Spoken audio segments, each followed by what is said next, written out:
I want you to know that the greatest place to get your chops as a spiritual coach or teacher is in your real life. So when you show up to work, whether it's in person or on Zoom or whatever, I want you to use your tools.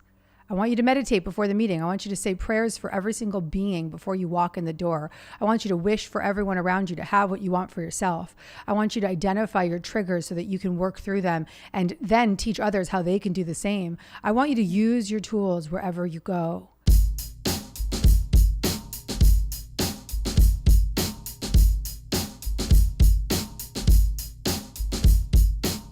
This is a common theme that I hear often, and I've been hearing it for over a decade from people who are new to their spiritual path, and they start to have that personal awakening, and they begin to feel energy change and there's shifts in their life, and they feel called to carry the message. And truly, that's what we're all here to do. We're all here to be of service and to extend love and to extend a empowering energy in whatever form that comes. And some of us are called to teach the beautiful spiritual lessons that we've experienced in our own life. And I'm sure many people listening are raising their hand right now saying, I feel that way too. So this was such a huge theme for me. I actually created an entire course for people who were awakened spiritually that wanted to take that spiritual work to the next level and to leave corporate jobs and to be coaches or to be speakers or to be authors. And that's my Spirit Junkie Masterclass. We'll get into that later. It's something we can put the link in the show notes because you're literally the avatar of that class. But what I will tell you today that I've told all of my Spirit Junkie Masterclass students year after year after year after year is never leave that money job too soon.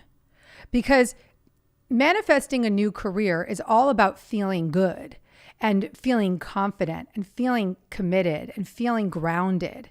And if you were to jump too soon, you would bubble up with insecurity financially or disbelief or the stories of everybody around you reflecting your own disbelief and the dramas of what it means to jump into something quickly and on and on and on and on and on. And that isn't an energetic state to be a container with which you hold a major manifestation. So my love, my advice is do like Gabby. You are corporate by day and you are diva spiritual teacher by night. And what does that mean for you? For me, it meant that I was still running my PR business for 2 years before I became officially a spiritual teacher. And I would work. I worked, and I worked hard and I put money away. And that money that I put away is still in my IRA account today. And at the same time, I was leading talks on nights and weekends. I was starting to work on my book. I was developing my methods and I was strengthening my own spiritual practice. I started coaching a handful of people for free on the side just to get my chops and start to feel confident. And I was doing anything I could to soak up the principles and really, really trust myself as a teacher. I would never, ever, ever change that process. So my advice to you is do not leave your job right now. Become a humble student. Give yourself the opportunity to put yourself out there in ways that you might not have already. Maybe you start blogging about your spiritual beliefs. Maybe you start sharing on Instagram. Maybe you start to coach a friend for free. Maybe you take a course like Spirit Junkie or another coaching program. Maybe you do something and take the small right actions, as I've said over and over on this show. Lots of little right actions will lead to the overall goal that you have for your career, your life, anything.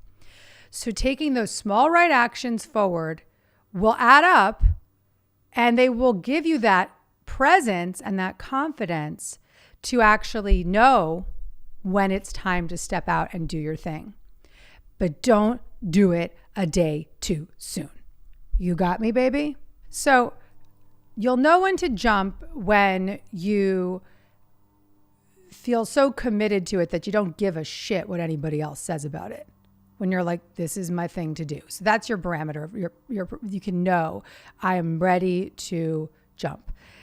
How do you handle the dramas of what's going on in the day-to-day while you're still there? Well, this is the thing that a lot of spiritual students don't get. The job that you go to that pisses you off is your greatest spiritual assignment.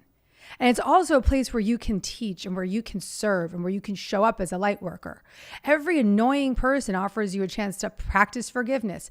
Every disembodied being is another opportunity for you to say a prayer for them. Everyone that's struggling is an opportunity for you to be the light in their presence so that they can come to you when they need help. And so I'm not saying that you go around your office and start coaching everybody, but what I am saying is that you don't underestimate the power that your energy brings. When you show up as a spiritually aligned human into any environment, you have the power to elevate every single person around you. You can change the energy of a room filled with strangers just by bringing your presence.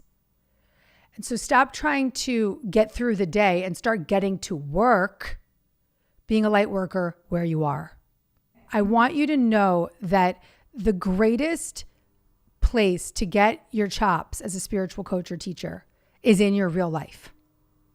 So when you show up to work, whether it's in person or on Zoom or whatever, I want you to use your tools. I want you to meditate before the meeting. I want you to say prayers for every single being before you walk in the door. I want you to wish for everyone around you to have what you want for yourself. I want you to identify your triggers so that you can work through them and then teach others how they can do the same. I want you to use your tools wherever you go.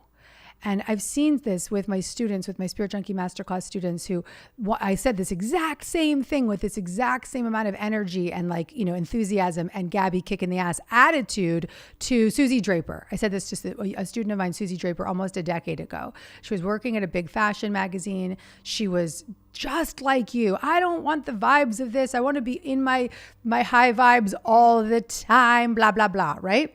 And I said to Susie Draper, I said, honey, go back in the office and bring your spiritual practice with you. And she listened to me, Sarah.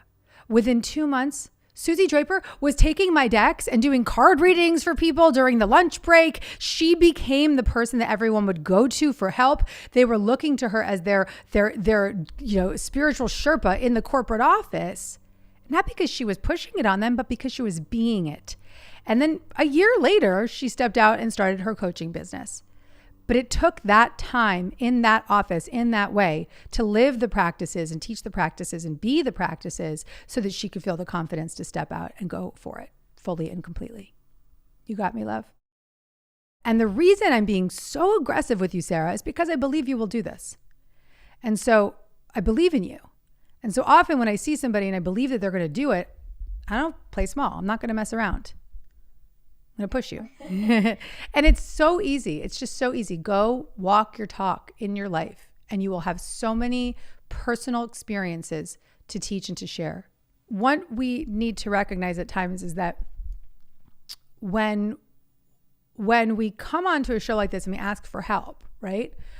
I don't want you guys to hear my stories and then feel it for a moment and then walk away and not put any action to it. And I know that Sarah, after this moment with me, is going to go take that seriously and bring it home into her own life. And so that's what I pray for all of you, is that you really see this as your spiritual coaching ground where you can then take these methods and start to apply them in your own life and really go for it. That's the goal.